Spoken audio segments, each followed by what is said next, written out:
Well, after my first attempt, I learned a few things about how they've wired the Rangeline, and so I have a new plan that is a little simpler in how they do the wiring, and I lose a couple of the features that I was planning to do. So what I found is the problem with my original assumption was that I was assuming that common was common, and that turns out not to be the case. The inverter appears to be, rather than having a hot and a common, when you're on battery inverter circuit, it appears to put half the voltage on the hot and half on the common.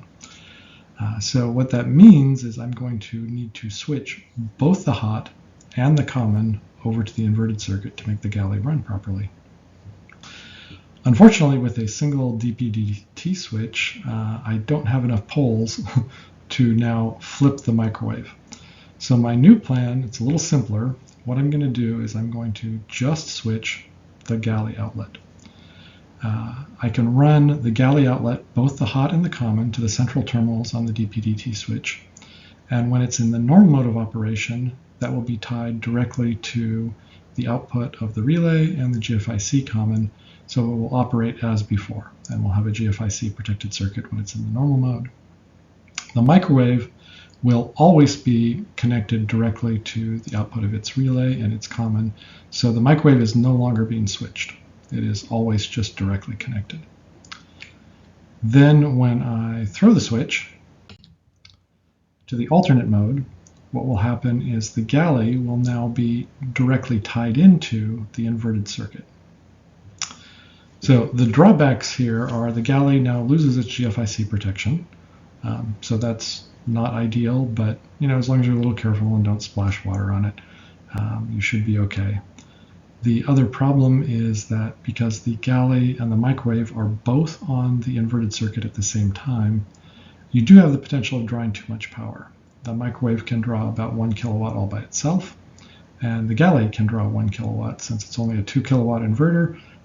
Potential for overload there, but the inverter has overload protection already. It'll cut out if it senses too much power draw.